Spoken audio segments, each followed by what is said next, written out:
So won't be too long now.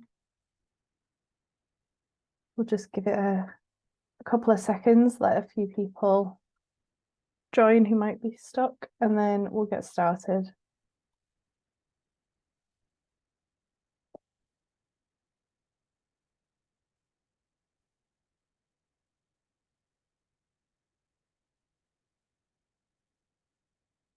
Fab.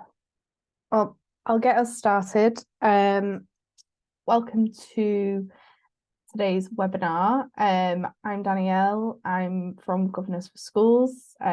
My colleague Emma will be monitoring all your questions, so you might see her name pop up as well. Some housekeeping before we start, and then I'll tell you a bit about Governors for Schools and then hand over to our colleagues who are delivering the session today. So if you could please make sure that you're on mute through the session just to avoid any background noise. We'll be recording the session and we'll make that available to you all afterwards along with the slides. And if you could please use the Q&A function to submit any questions that you've got, and if we've got time at the end, we'll have a bit of a question and answer session there. So Governors for Schools, who are we? What do we do? And a bit about our campaign. So Governors for Schools have been working in England for over 20 years to improve education through effective governance. We launched our governor service in Wales as well in November 2020. We also provide a pay-for trustee and chair recruitment service for schools and trusts. We know that having talented and committed volunteers active in board roles can transform a school, and we work with schools to understand what they need, with schools registering their governor vacancies with us for free. When schools register their vacancies with us, they say if there are any specific skills or experiences that they're looking for, and we then work with volunteers to make them matches and introductions for the schools. During your time with us as volunteers, we provide ongoing support so that you can develop your skills in the role and knowledge so that you can succeed right from the get-go of joining that board. And we aim to not only find volunteers with the right skills, but to ensure that boards are representative of wider community and that we're successful in engaging a broad range of people. Which leads nicely onto the theme. So Governors for Schools have recently launched our inclusive governance campaign. Inclusivity, as I'm sure you're all aware, is at the forefront of many school leaders' minds. Inclusive classrooms, curricula, communities, all of it can help ensure young people reach their academic potential while feeling safe and happy in school, and diverse boards represent a crucial part in achieving that inclusivity and ensuring the needs of pupils from a wide range of backgrounds are represented at board level. The governance landscape currently lacks a wide range of voices, and we recognise that.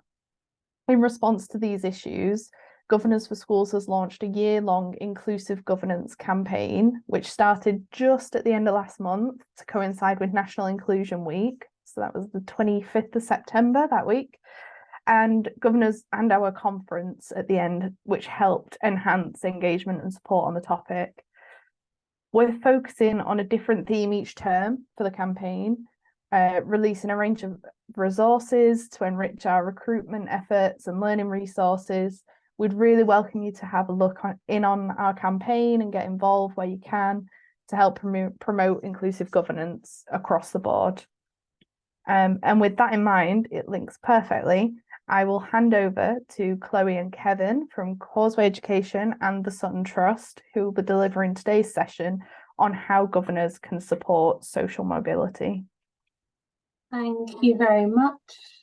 The first thing I wanted to do at the start of this session was to ask people to go to slido.com, and at the top you can put in a code word. So if you could go to slido.com and put the code word governor, and there's just two questions that I'm asking there that are anonymous. I'll share the kind of slide, but I won't know who said it.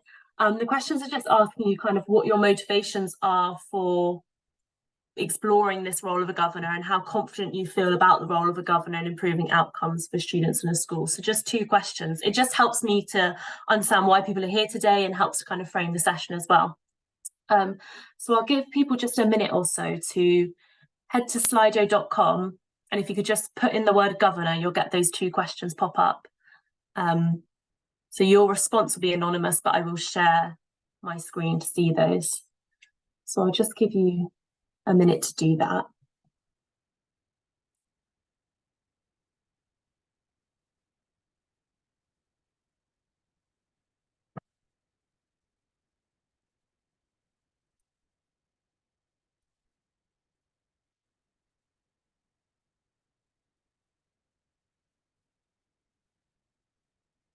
I can see we've got people typing away, which is great.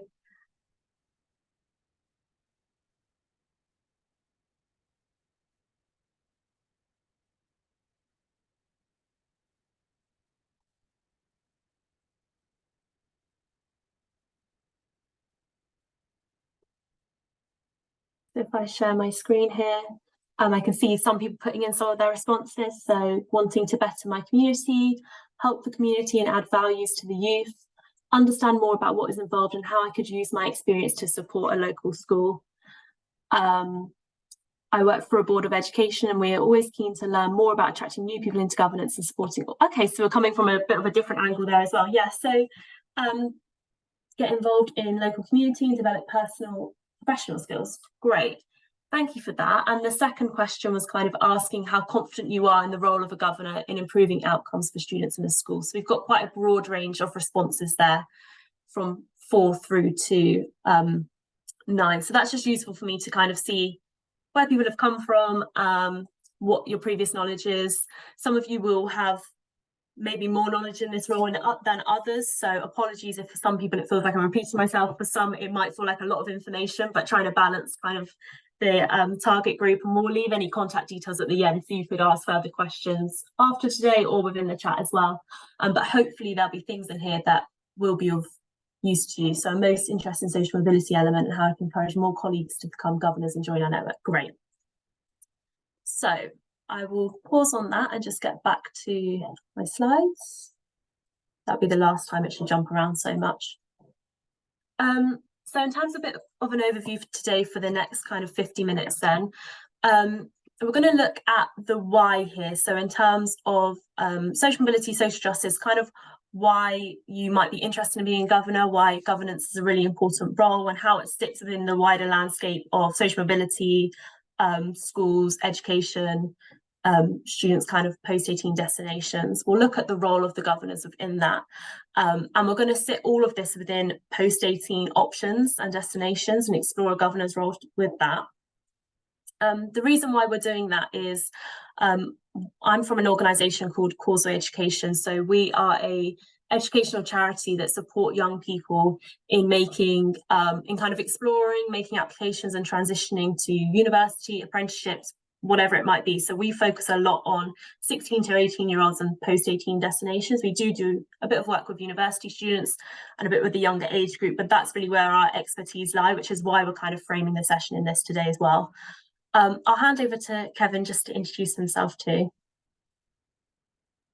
Okay, good afternoon, everyone. I'm Kevin Latham. I'm the Research and Policy Manager with responsibility for schools and colleges at the Sutton Trust. The Sutton Trust, some of you may be familiar with. It's one of the largest charities organisations in the country promoting social mobility. We run programmes to try and help students from disadvantaged backgrounds thinking of getting into some very competitive and socially segregated sectors like engineering, law, medicine, and so on. And we also conduct a lot of research to try and promote social mobility, and that's what I'm going to talk to you about a little bit later on. Thank you. Yeah, so you'll hear from David a bit, but that's who we are and why we're kind of framing this session and coming along to this part of the inclusive campaign. In terms of the why then, so this is probably going to link into a lot of your kind of whys about on the slide as well, why you're interested in governance, why you're here today, what your kind of motivations are. So I wanted to explore a bit in this first half of the session about what some of these issues are that schools and students are facing and how that could be useful information for you to know when exploring kind of the role of governance and the impact that you can have. So what kind of does this disadvantaged term mean? I've seen a bit recently actually about moving away from the word disadvantaged and thinking about under-resourced, or the resources people have on option. But the way we kind of look at this is students and schools with kind of resource or privilege are kind of moving along this conveyor belt through their education. So everything that they're doing throughout their education within that school, within their communities, is helping them to move on to the next level or onto post-18 destinations. Sometimes a bit like what Kevin said in terms of reaching kind of exclusive areas of education or access post-18. So there's some schools and students that are kind of plodding along that conveyor belt quite nicely, and they've got access to these opportunities. We've got some schools and students, and these are the people that we work with, who their journeys aren't quite as smooth, so they face multiple blocks. So they're not really on this straight conveyor belt to their post-18 destination or throughout their life. They've got multiple blocks in the way that are kind of acting as barriers and preventing access. And we're really interested in what makes up these blocks and how can we help make this journey smoother for students to get them to where they need to be. So when we think about those barriers then, so some of these might be things that feel quite obvious to you, some of these might be things you've not considered before. You might be able to relate to these yourself within your local communities or within your jobs and the things that you do. These are just 8 barriers that we've kind of listed for today's session. There will be more than this, but we've got 8 here on the screen. So we've got your attainment, responsibilities at home, advice and guidance on offer, progression to higher education within the local area, the admission system or the application process and how that can be a barrier in itself, any financial concerns that students might have, unpredicted grades, students' confidence. So these are some barriers that are those blocks that prevent a student moving smoothly along that conveyor belt. What I'll do is I'll hand to Kevin, who is in a much better position in his role to kind of explain a bit of the research behind these and give you some interesting information about these barriers for students. You're on mute at the moment, Kevin. Hi there, Claire. I was just thinking it might be easier if I share my screen. Actually, it'll be easier for me to click through than yeah, for us absolutely. to coordinate. So. Yeah, of course.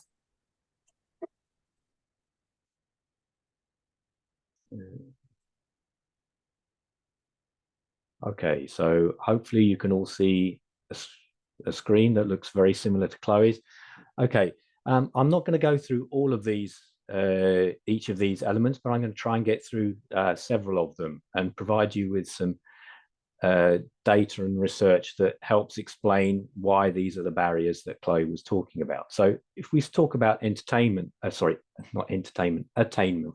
start with, then attainment in many ways is everything, right? If you have lower grades, you have lower attainment at school, that affects your life chances going forward, your ability to go to different kinds of universities, if you're interested in that, to get apprenticeships, the kinds of jobs that you're able to apply for, and ultimately can affect your life chances for many years to come.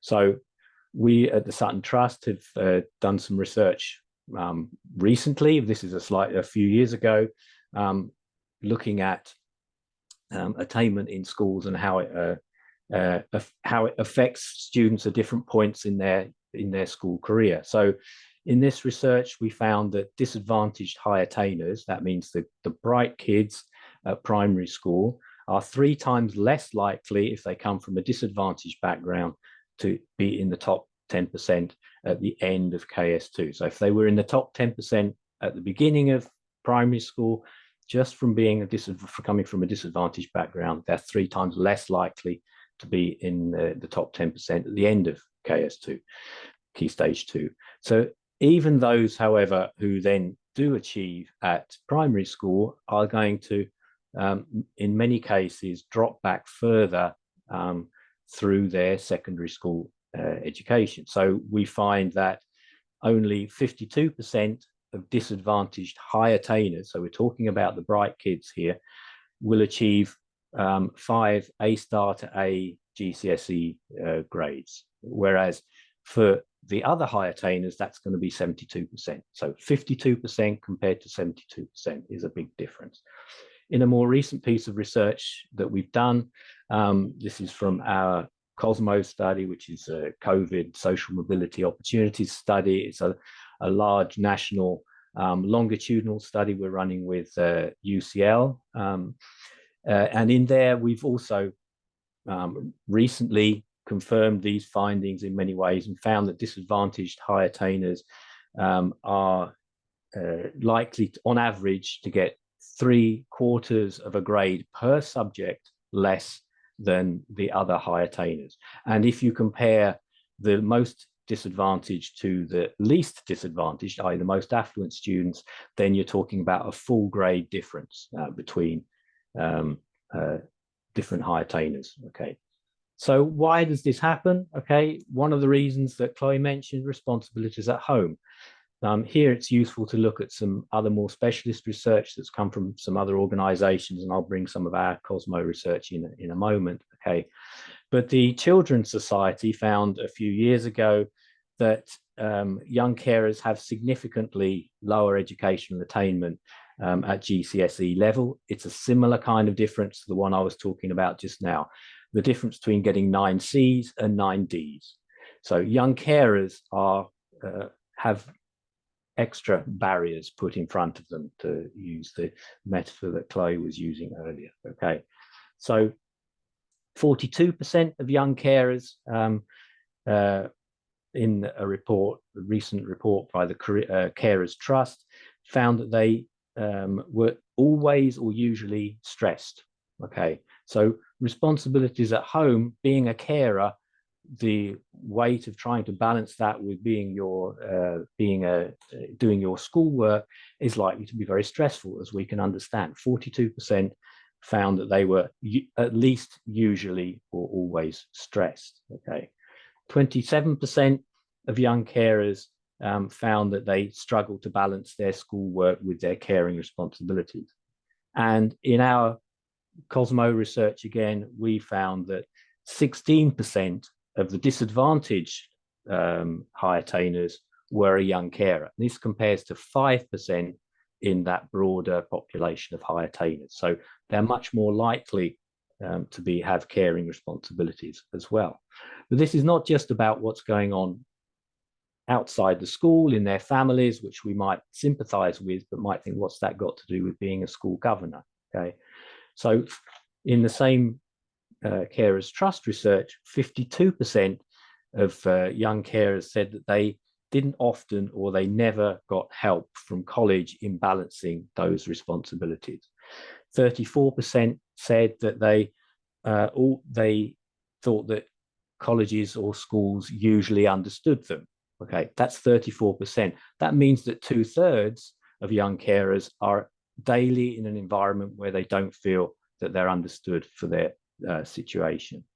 And 40% also said that they never or usually don't have anyone at school that they can talk to about these kinds of difficulties. Okay, so you can see how this is not just about the unfortunate situation of the students, but it's also about what the schools need to be thinking about to try to support them at the same time. Thinking about advice and guidance, I've picked here some thinking about careers advice in particular, because that also feeds into the post-18 opportunities that Chloe is going to be talking about a little bit later. I wanted to give you 2 contrasting quotes, first of all, just to kick this off, from a survey that we're running at the moment of some of our alumni from our Pathways to Medicine program. And here's one student who didn't get into medicine but became a pharmacist instead, who said, "The Teachers and Careers Department, with their limited knowledge, would act as though one is a failure in life if you did not get into a Russell Group university, or if you considered the option of clearing." So clearly they felt that although there was a support mechanism in the school, it wasn't being supportive for their situation. Okay, compared to the second quote I can give you, okay, My school was not particularly knowledgeable about the application process. This is for getting into medicine. However, they put me in touch with the University of Edinburgh's widening participation programme, without whom I would never have been able to navigate the process.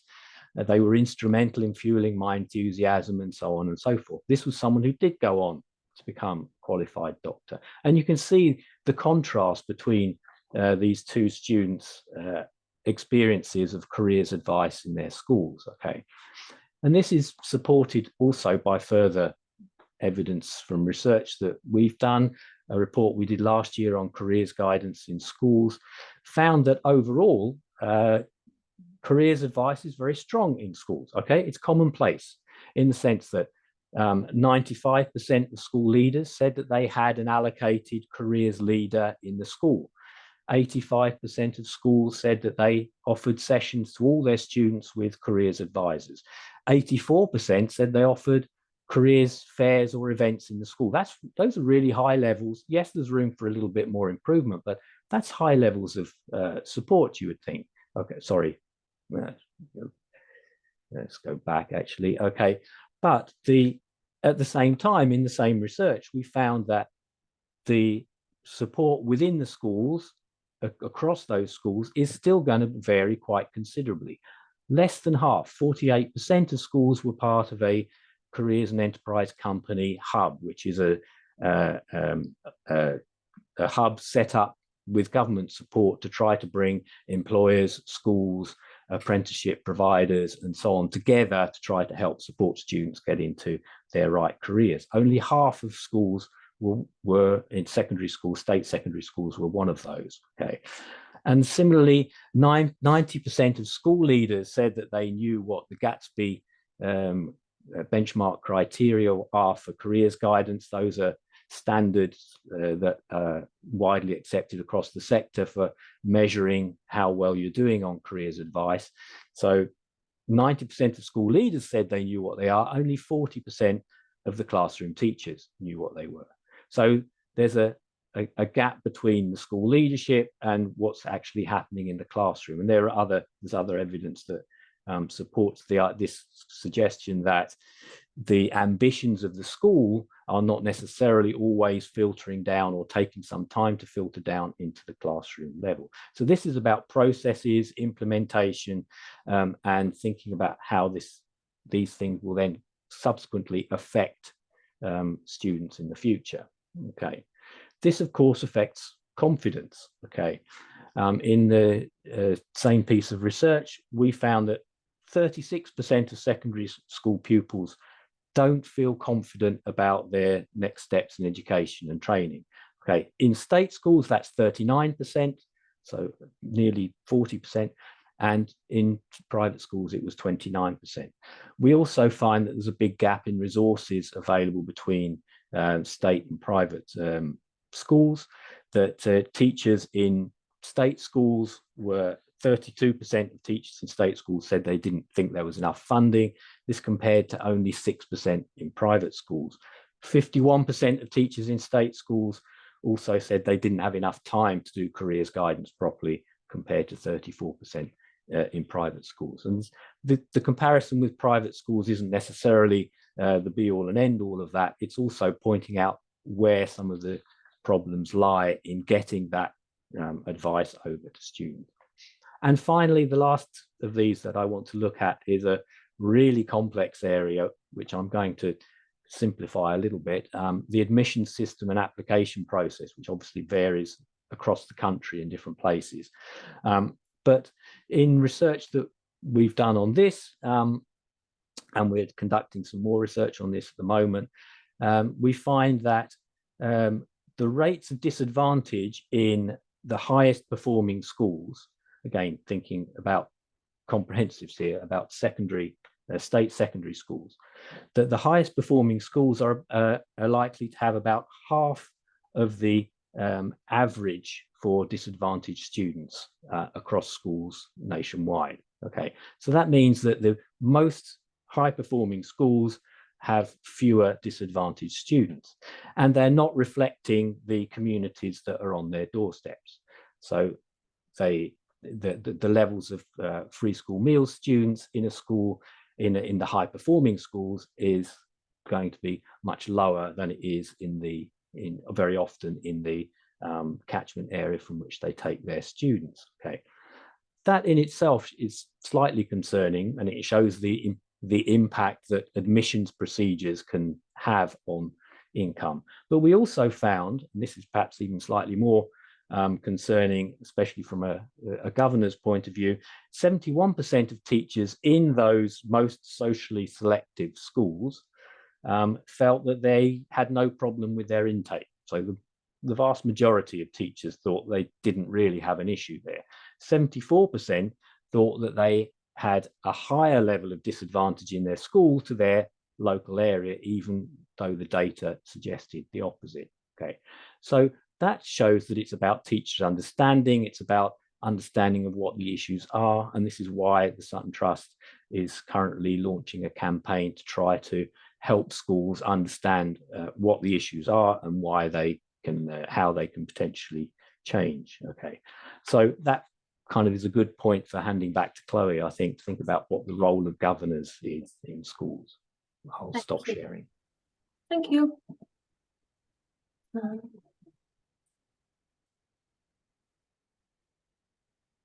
Thanks, David, for all of that information. I hope that was interesting for people just to hear. Sometimes it's good to hear some of the research and the evidence behind why we do what we do and what we're seeing in schools and in communities and areas. But this session is being recorded, so people can kind of go back and listen to that and see on the slide which papers and things Kevin was referring to.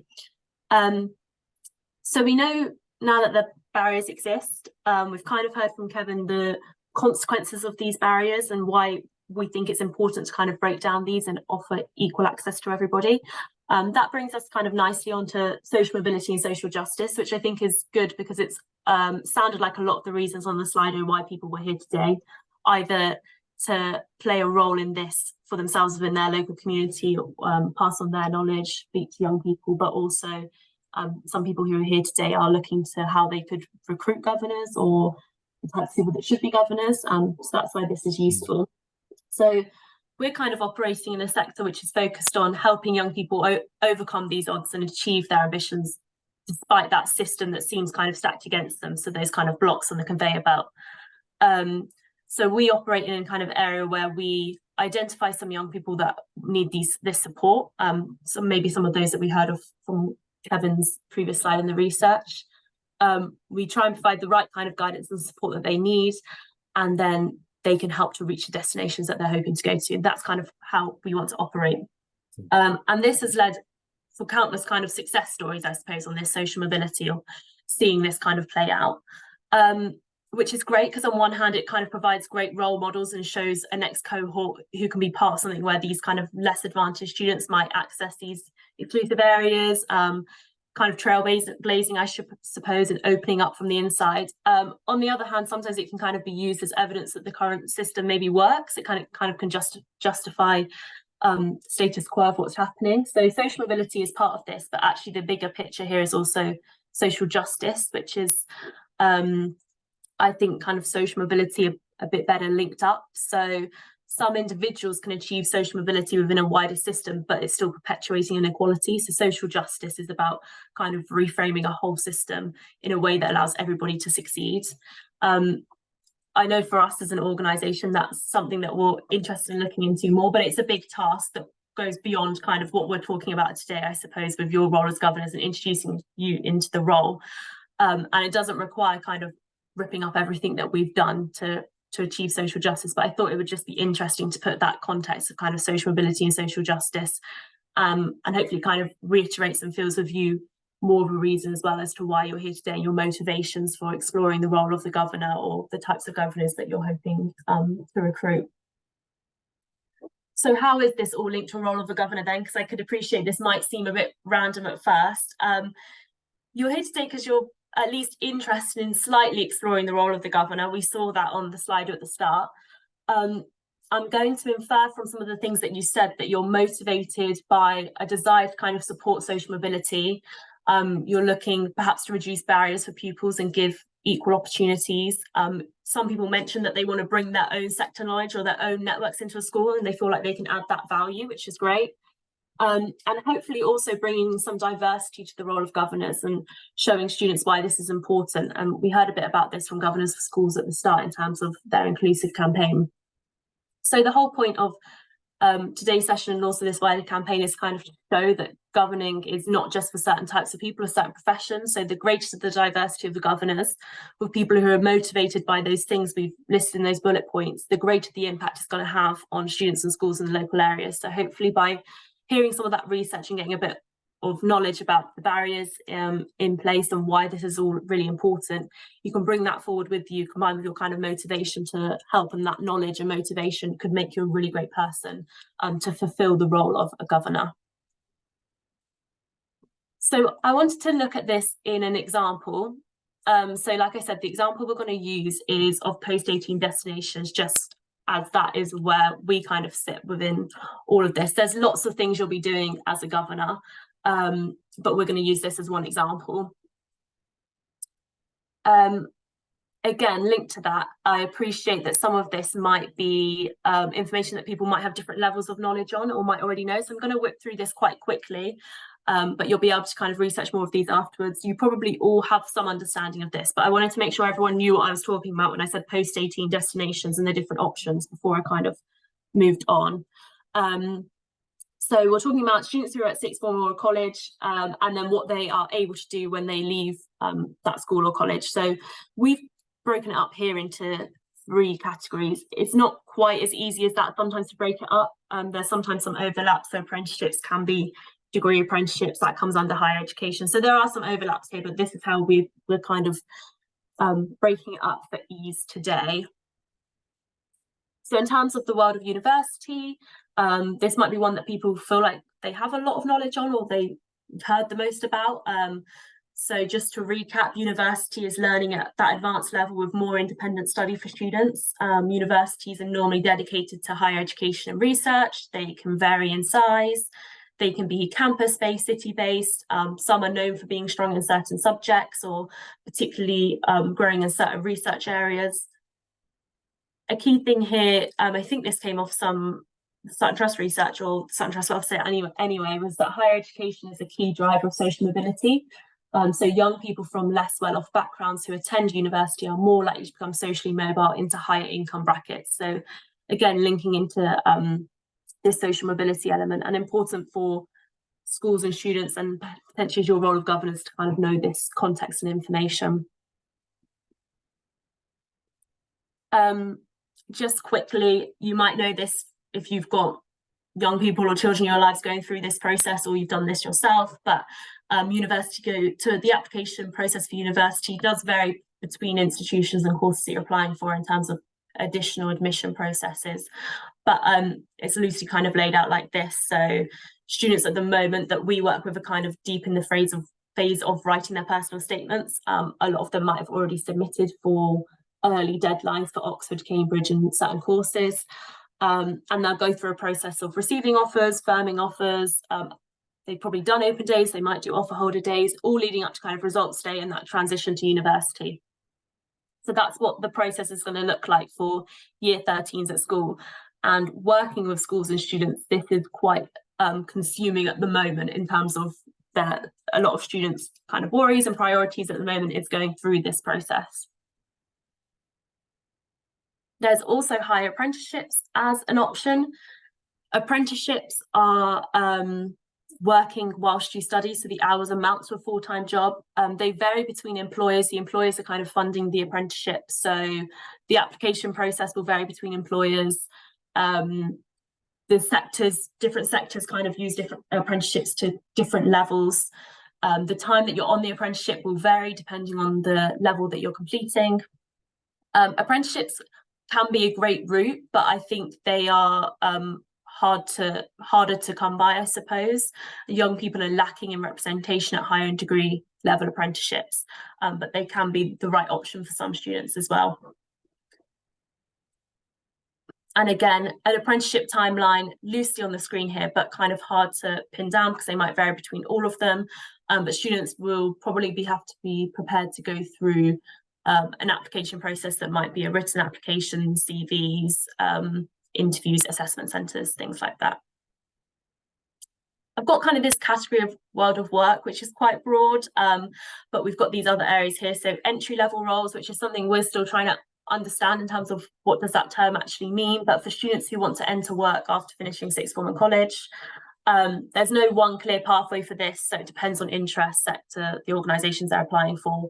For students, the most important thing is going to be having up-to-date CVs and the right knowledge to be able, and confidence to be able to go through an application process if this is something they want to do. There's also traineeships, so courses that include a work placement that kind of get students ready for an apprenticeship or a job, so they gain work experience and support to apply to whatever it is next. The length of time that they last varies. They're kind of eligible for this young adult age category of 16 to 24, and students spend a certain amount of time in work placements and then in college or training centres. Then you also have level 3 apprenticeships. So earlier we described higher and degree apprenticeships. Level 3 ones have similar principles, but they're more kind of entry level. So you can start at a level 3 apprenticeship and it can be a great gateway into a career or progression through other stages of apprenticeship. So they're kind of equivalent to your A levels. Why is it important then for a school to have a good understanding of this post-18 landscape? So I've done a really quick tour there of the post-18 landscape, which is in nowhere near enough detail. But why is it important for a school to have a good understanding of this?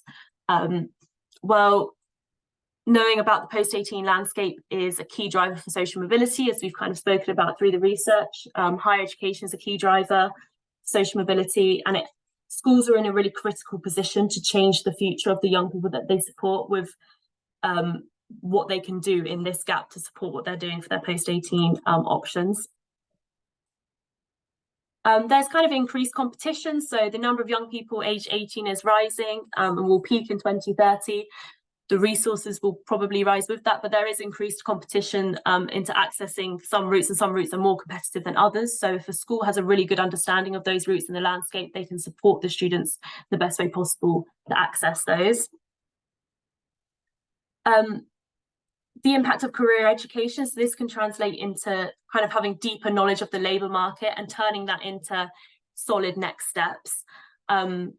Careers education information and guidance is kind of always changing. There's always new options for students post-18. Organisations like the NHS, for example, are always kind of seem to be commissioning new apprenticeships on offer. So there's lots of careers education that is changing. So it's important for a school to kind of keep on top of that. Cost of living crisis is something that is really real and linked to social mobility, and it's ensuring that students have access to all the options available to be able to manage some of the concerns that they might have about cost of living crisis. And from our own work that we do, this is something that students do mention a lot, especially when certain types of students are going to be hit by the cost of living crisis greater than others. So it does play a role in thinking about their post-18 options. Allowing schools having understanding of the post-18 landscape allows them to educate and upskill parents as well. So bringing parents and communities in on these conversations to help students make important decisions about their post-18 landscape, and potentially upskilling parents' knowledge about this too. And there are negative kind of effects of misinformation. So a bit linked again to understanding that careers information, advice and guidance, making sure that you're kept up to date with all of the options, what are the best options for certain types of students to ensure that they can make informed decisions. So as governors, you can support students and schools to improve their post-18 destinations and knowledge as well. So in terms of this, back to this little conveyor belt then, what is this kind of conveyor belt made of? I said there's students moving along this process nicely and getting all the things they need to achieve to be able to reach those post-18 destinations. So what is involved in that transition of supporting a student from school to their post-18 destination? So if we've got some of the options up here then, there's certain interventions that a school should have in place to be able to help students reach any of these kind of options. And I'll show you in a bit later the questions that you could ask as a governor to make sure that these things are in place. So we've kind of split them up into exploration, applications, and transition. So these are some of the things that are in place to help students explore, apply and transition to university apprenticeships or employment, for example. So there are things that schools can have in place that can help their students to do that. And I've got some examples on the screen here from the Sutton Trust. So we won't go into detail today about these. These are different programs that the Sutton Trust has that are examples of exploring, applying and transition, and things that schools could be accessing. There's lots of different examples of this in terms of course choices, exploration, application, helping students with competitive applications and things that we do at Causeway to do with personal statement writing and admissions tests and things, and also that important transition piece to make sure that if you're applying for university and you get into university, that you're actually kind of making it there and transitioning there too. So these are all interventions. Schools should have opportunities for students to be able to access all of these different kind of intervention sections, so exploration, application and transition, in order to ensure the students are best set up for their post-18 destinations. So in terms then of the role of the governor here, what can the governor do about this? So this is kind of a starter look about some of the things that a governor might do in this role. So we've put on the screen here some questions that governors could ask. So I appreciate today might have been a lot of kind of overwhelming knowledge, but hopefully turning that into what can governors do. So the role of the governor is to kind of scrutinise and hold to account a school and their strategy, and in this instance for supporting students with career guidance, for example. So we've got some different categories of questions. So things like destination questions. So where are students at a school ending up? So if you could imagine you were a governor within a school, these are some of the things that you could be asking. And could be your kind of role to hold schools account to. So how are different groups of students performing? So if you're to split students into gender, free school meal, those categories Kevin might have been talking about earlier, how do different groups of students perform in post-18 destinations? Are there any common themes there that might need explaining? So why are free school meal students not reaching the same kind of progression as other students within the school? Is there something here that needs to be explored more? And is the destination that students are ending up at matching the attainment that they've got as well? So they're all kind of destination questions you could be asking in a school. There's systems questions too. So are schools accessing all of the provision that they could to help students overcome those barriers? So when we think back to the exploration, application and transition kind of interventions that schools can hold for students, are schools accessing all of that provision? What systems are in place to support different types of students who might have different needs? So if we think back to those students who might have caring responsibilities at home, what systems are in place for those students? Is the careers guidance that is being given impartial? Is it up to date? Is it accurate? There's effectiveness questions as well. So how do we actually know that any of these things are working, any of the systems in place are working? Kevin mentioned earlier Gatsby benchmarks. So does careers guidance meet Gatsby benchmarks, which is kind of the common sort of understanding of different criteria that you can meet to show that you're providing good careers information, advice and guidance. So there's these different questions as a governor that you can ask. And this is kind of just starting at the surface level, really, of the types of things that you might get involved in as a governor exploring post-18 destinations. So these are the types of areas you could look at. I've got a bit of a case study on the screen here. I know we're in a bit more of a webinar format, so I'm not going to ask people to unmute themselves, but I've got two examples of some students here. And this can kind of help you think from the perspective of a school and then the perspective of a governor as well about these students and what it is that, oh, is that going to work? There we go, how the school should be supporting these students. So I've got two on the screen here, so I'll just give you a minute to read through those. This could be an example of students within schools that you're governors for. So I'll just give you a chance to read those.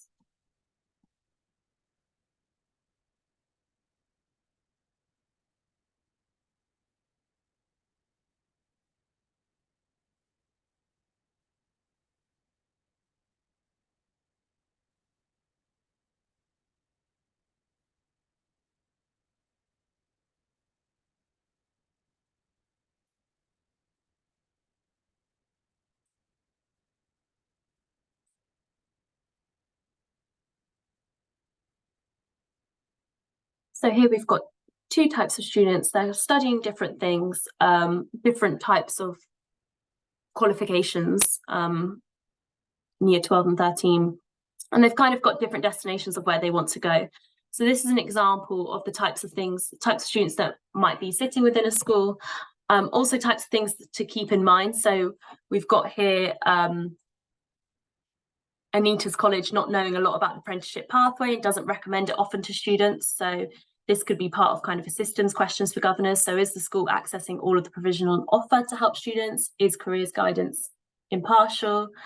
And we've also got things like Kelsey coming from a low income background, her concerns about student loans, financial concerns, cost of living concerns, how that will support her for university. So there are some questions there about destination questions, I suppose, about where different types of students end up, or any common themes that need exploring, or how those students need access to particular types of information, advice and guidance as well. And I'm just going to put on the screen here, again, this kind of is the start of a more detailed session that we will be running in the future for governors. But it's to help governors explore certain scenarios, I suppose. So we've got 5 of these on the screen here. So scenarios such as a school that has 100% of students going to university. So there's some destination questions there, so common themes that might need explaining. It might be the right option for all of those students, but that's something to kind of uncover within a school. A school that has never sent a student on a degree apprenticeship. So is the school accessing all of the provision that they could to help support students? Again, sometimes you get statistics, but it's about uncovering what the contextual information is behind those, and if there's things that school needs to be scrutinised about or held to account for. A school that has seen a decline in the number of students going to university. So again, explanation for this, a destination question of where are students ending up instead. A school that has 40% of pupils eligible for free school meals. So how are different groups of students performing? How are these students performing against their peers? Is this acting as a barrier for these students? If so, what can be done about that? A school who has a parent community who have mainly never been to university. So again, some of these are things that you might come across as a governor and you might need to explore. So this purpose of this part of the section really was just to show you how all of that information we've given about the research, the barriers, why it's important to break down those barriers, can lead into how you take your role as a governor. And the sort of scrutiny accountability process that you might go through with a school where you might have some of these facts kind of displayed to you. I can see we've had some questions put into the chat. I don't know, Danielle, whether you want to do your summary part and then answer those, or? Yeah, we can do. And then we can just go into the Q&As and split them out. There's not much to say really for a final closing slide, other than thank you obviously to you and Kevin for the session, and I hope everybody who's attended has really enjoyed it, and thank you to everyone for joining the session. We'd love for you to get involved and support our inclusive governance campaign. The details are on there if you want to have a look into that, and spread the word if you know people who also might be interested in finding out more. Similarly, details from Chloe and Kevin will be included on the slides. If you're interested in signing up as a governor because you're not signed up yet, please do get in touch, go to the website, or also if you are a governor and you or governance professional, whatever you might be, and you have networks of people that you would like to get involved in this, spread the word and get that out, and hopefully we can make some progress on inclusive governance. So if we go on to the questions, have a quick look at what we've got through.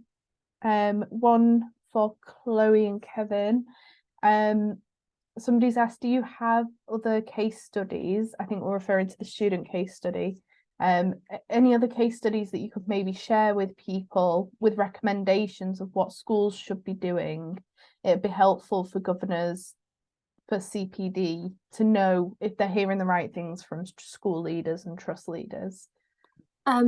Yeah, what I will say that I probably should have included is we've got another session that we're delivering next week. So I'll share the information with that for everybody who's attended.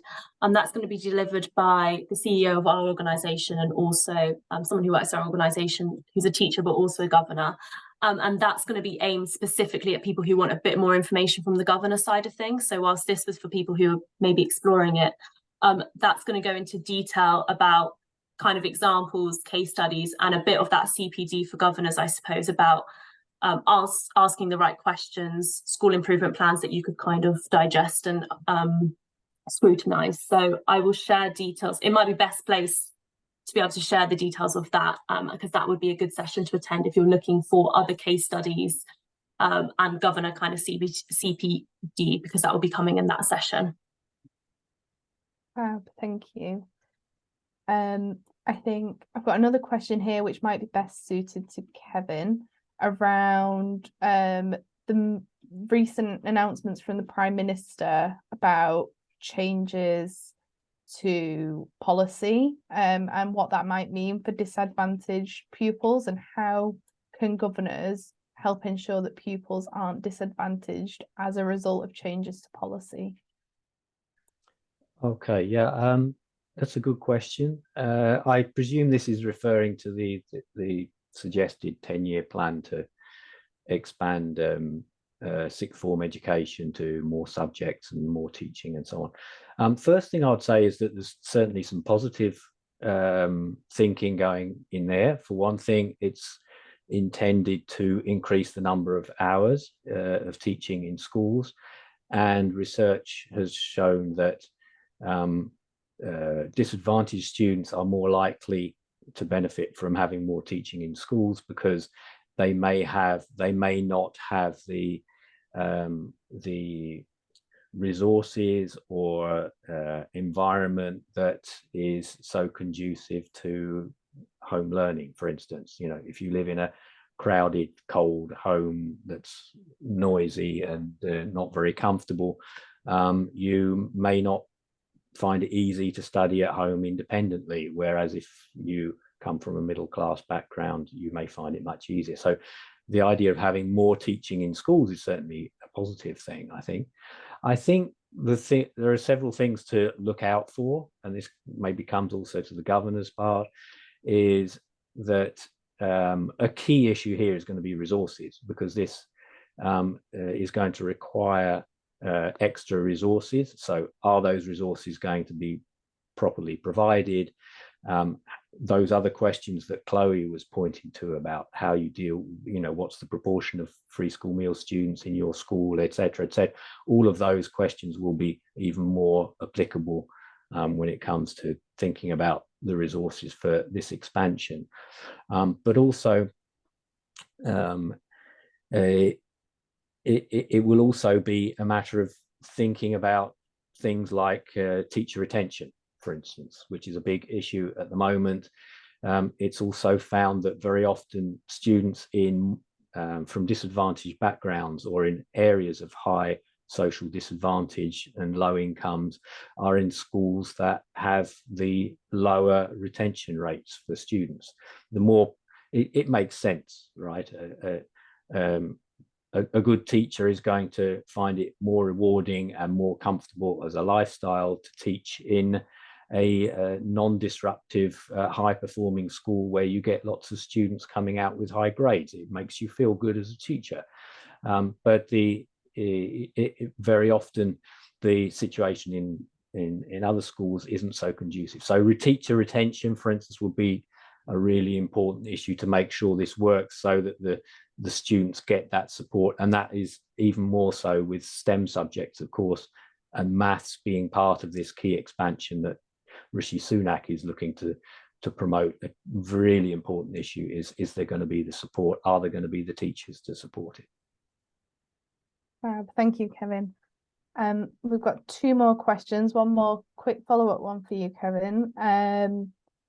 Is the research England focused? So the research that's been included in the slides, is it England focused, or does it include Wales as well? It's Most of what I've included today includes Wales as well.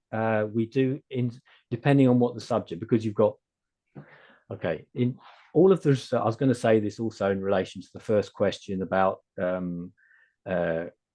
recommendations for schools. All of the Sutton Trust research is freely available on the website. If you go to the website and look up our research, and there's a keyword search, you can stick in careers advice or whatever it is that you're interested in and find the reports. They all have policy recommendations and so on.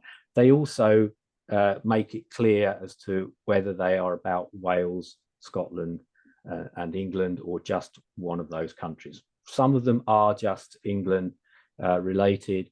The schools admissions research that I was referring to covers all three of those nations, but a lot of it applies only to Wales and England, because that's where you have the school choice admission process.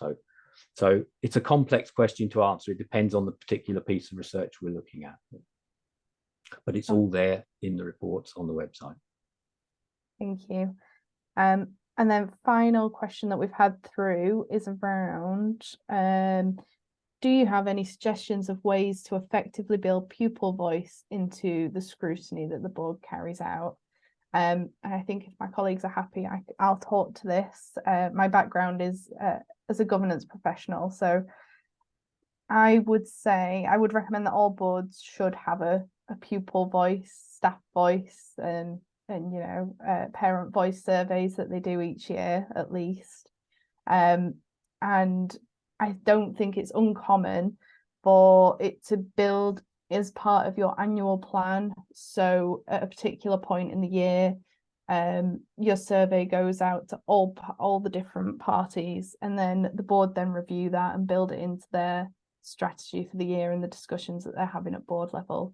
And it can highlight, what areas need focus or need extra digging into, whether that's a specific governor being assigned a focus role or a little working party to focus in on a particular issue. So yeah, I think that answers that. Have we had any other questions? Let me see. No more, and we are bang on time, really, a couple of minutes. So I think we'll draw the webinar to a close. If you have any last minute questions, you've got a few minutes to ping them in. But otherwise, thank you everybody for joining us this afternoon. Thank you to Kevin and Chloe for a very informative webinar. And we will share the recording and resources with everybody following the session. Great. Thank you, Thank you everyone. very much. Thank you. Thank you.